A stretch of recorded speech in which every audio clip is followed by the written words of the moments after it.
welcome everybody to a special video. Today is the 8th of March, which, as the local florists are quick to remind me, is the International Women's Day. So, have a happy Women's Day, female viewers.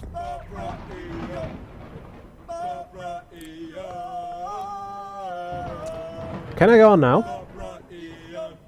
Guys, I'm trying to do the intro here. Would you mind? Not gonna sing along here? No.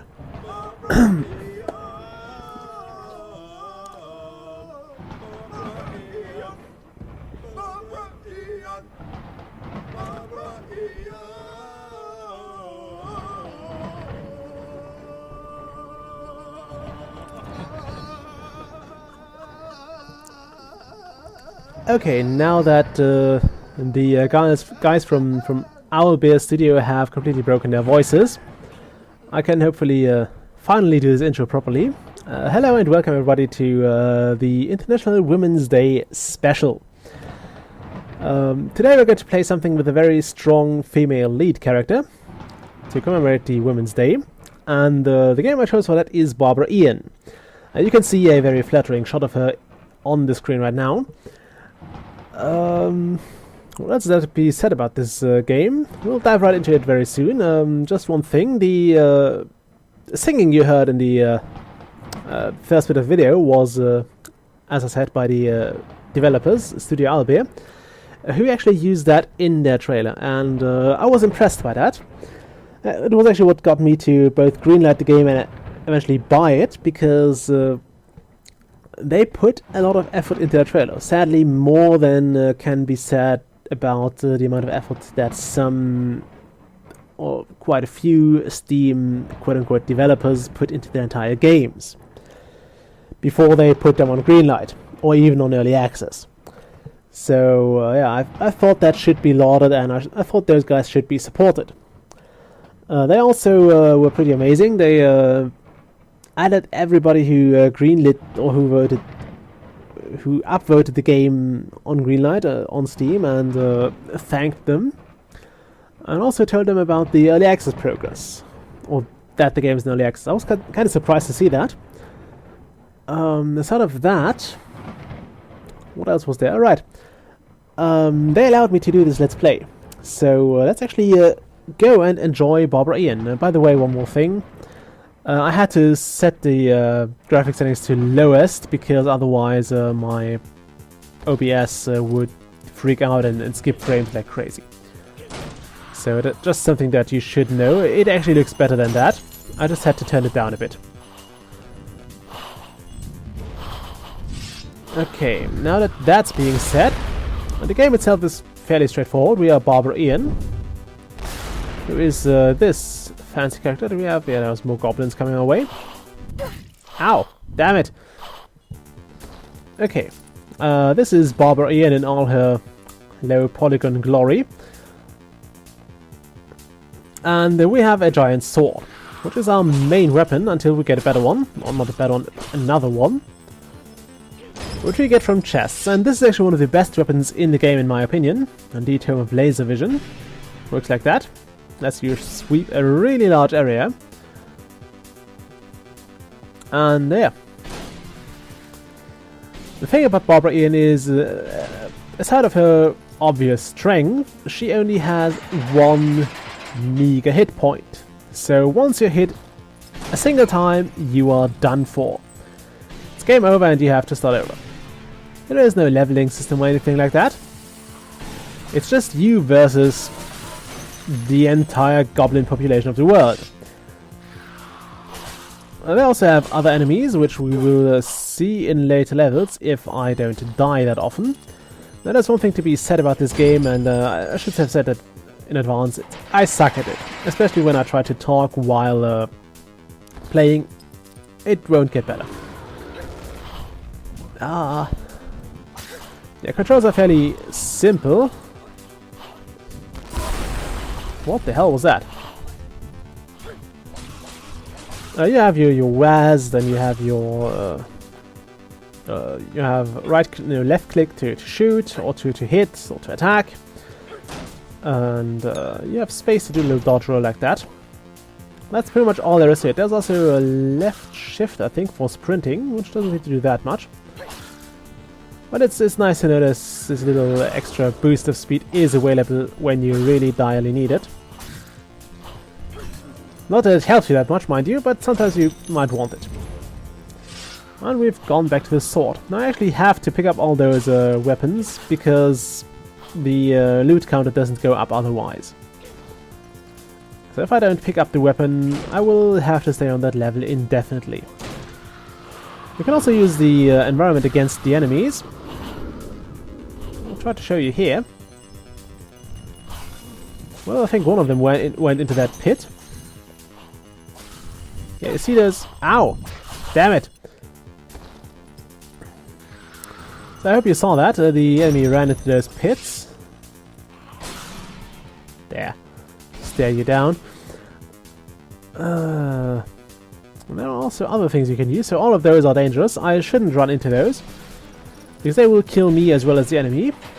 Everything that kills you kills the enemy as well. There are also little traps we can use as well. Those. You see that?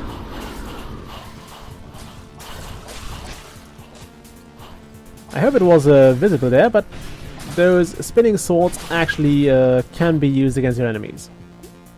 They're not very solid though, so they do tend to break off every now and then, especially if you lob things at them, like hammers or really anything.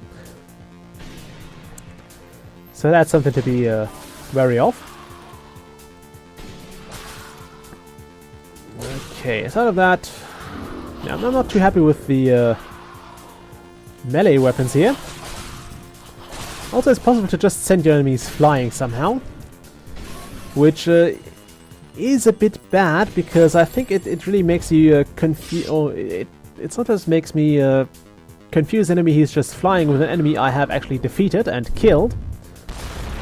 By the way, this staff is one of my least favorite weapons, because I'm really bad at hurting my enemies into the explosion. I know it doesn't look like that, but yeah, there you've seen it. First of all, there's a bit of delay between clicking and the staff doing this little mark thing. And there's another delay between that and the staff actually going off. Or the explosion actually going off. Okay, there's another chest somewhere. I need that.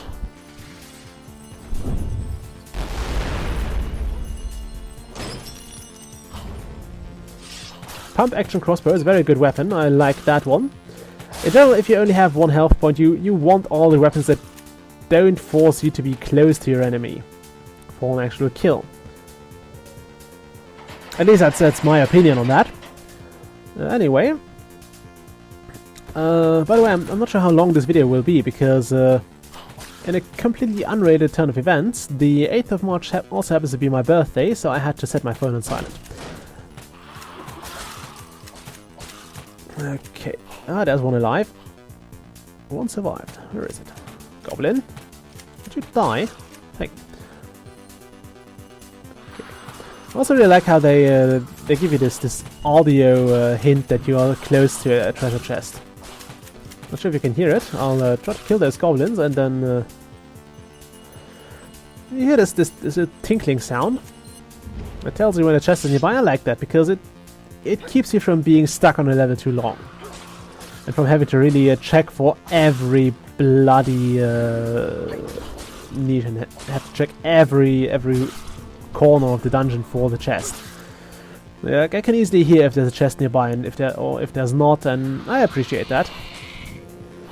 That is the sound of a beholder. You see that? That is the gaze of the beholder. You really don't want it to see you. There you go. We'll turn that into a fine powder. Now the Hammer of the Gods is also a weapon I'm not too happy with, because it's you see it hovers in the air for at a certain distance for a while, and that makes it a bit annoying to use, because you actually can use it to sweep an area and have some fun with that. Can I lure that into the... No, I can't. Maybe into that pit. Yep, that worked. Now the wand of exploding is especially bad against beholders because while they don't move very fast, they also... it takes a while and you have to be close to them for a while to actually make it go the way you want to and to actually blow them up. Because you have to get close, you have to put down that mark and you have to... well, yeah, you basically have to wait for it to explode, and in all that time it's a good idea to not let the beholder look at you and blow you up. Which is really, really unhelpful.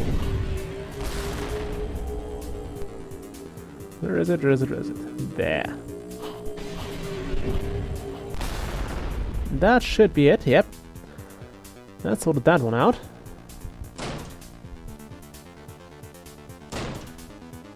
There's the exit again. We still need one more chest. Not sure where it is. Not there, we've seen that one already. Also like the music here. It has this 80s feeling. Don't know why. I'm actually not a fan of electronic music, but I think in this game it quite adds to the overall mood of playing one of those 80s. Did they even have 80s dungeon crawlers? I don't know. It was not a time I was capable of gaming because, well, I was quite young. In fact, much of the 80s I wasn't even born yet. Okay, where is that stupid chest? Can we blow that up? I hope that hit the goblin. Okay.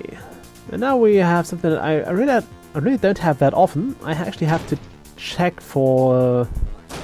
to search for those chests. Oh my goodness. Okay, I'm glad I think the big enemy actually killed the beholder for me. Anyway. That was a short run.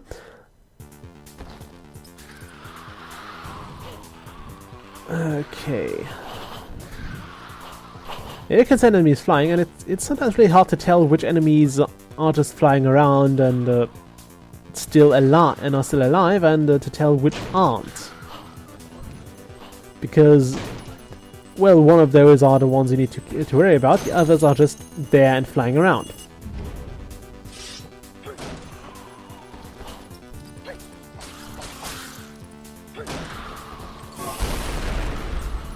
Oh, by the way, those red barrels sometimes explode and sometimes they don't seem to.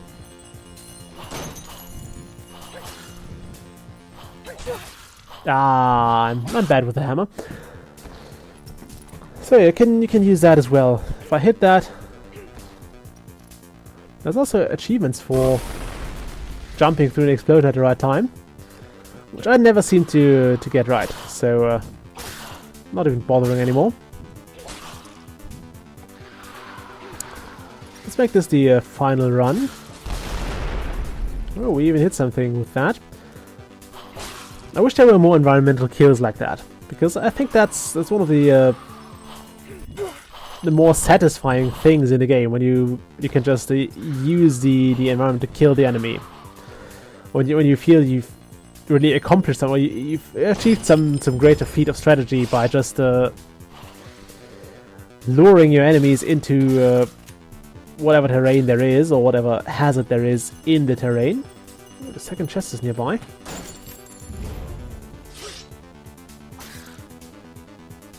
Now all we need to do is find the exit.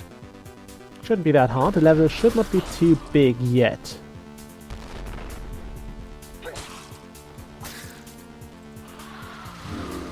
Okay, oh my goodness. I don't know why, but dodge rolling sometimes seems to save your ass. I think if I hadn't been dodge rolling that first time, I would have been dead by then. Not now. Anyway, I think it's almost time to wrap up the video, because we've seen pretty much most of... oh yeah, we haven't seen all the weapons yet. This is the Axe of Axing, another of those melee weapons. A very, very nice one, if you ask me. even though I just got killed while using it.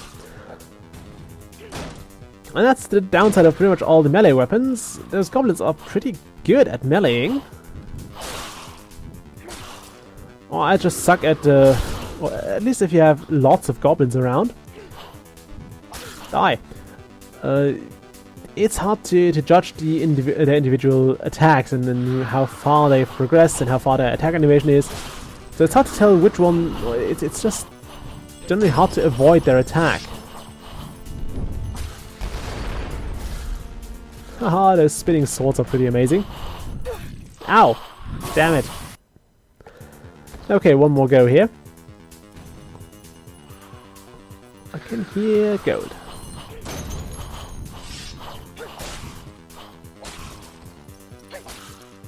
Hammer time! Did that go through it?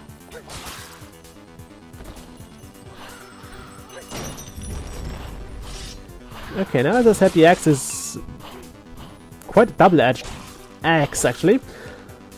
Because you have to be really close to the enemy, and due to the animation, you also have to...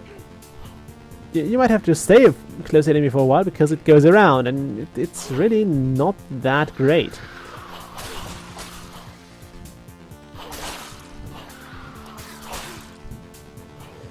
I mean, I've died actually more times using the axe than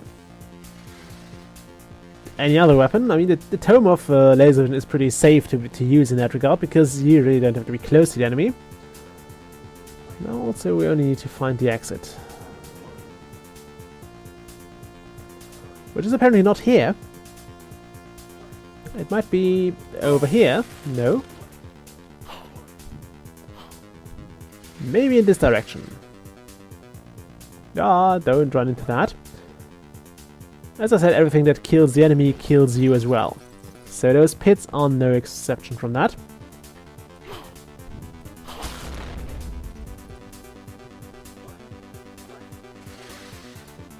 I don't think I've been there yet.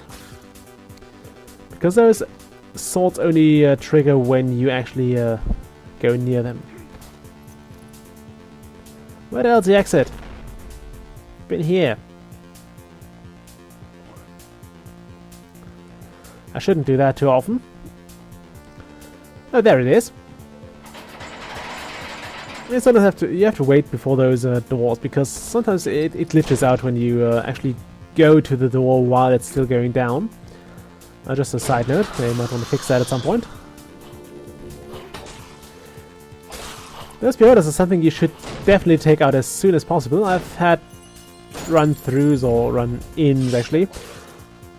I mean, I've never really finished the game, not sure if there is an end, that were killed by a beholder on the other end of the room, hitting me. So yeah, that's something you might want to avoid. I think I actually have been killed by a beholder in another room at some point, just because I was reasonably close to it. So yeah, kill them as soon as you can, so that doesn't happen. Okay, knock all that stuff over. That was a bad idea. Barbara, stop hovering. Hooray! We've got the Tome of Laser Vision again. It's somewhat hard to fall into those pits, but it happens more often than you'd think it would. I mean, you can pretty safely walk over them many times, and then there's that one time when you really need to get away from something and you just run straight into it.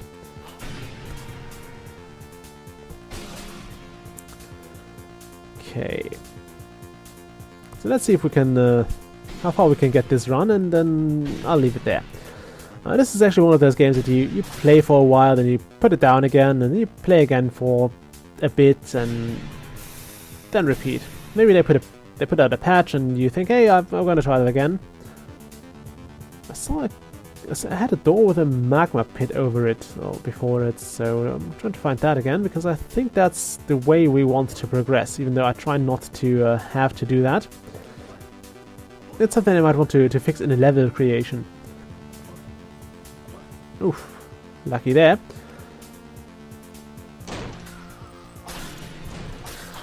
At least it's easy to see which doors you have already used and which you haven't. Did we see the exit already? I'm not sure.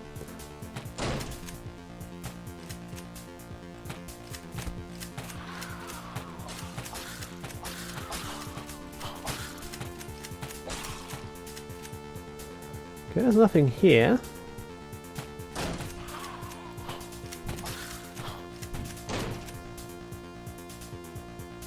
Okay, where's the exit? Where is the exit? That could be the way I... yeah, that's the way I meant earlier. And it has the exit. Nice. So, we'll be down to level 4. Just to be greeted by a beholder. Ah, a gelatinous cube, I hate those. Okay, I think it's time to break off the video here.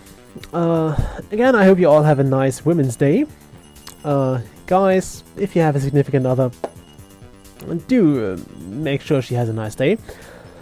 And I'll see you all next time. Bye!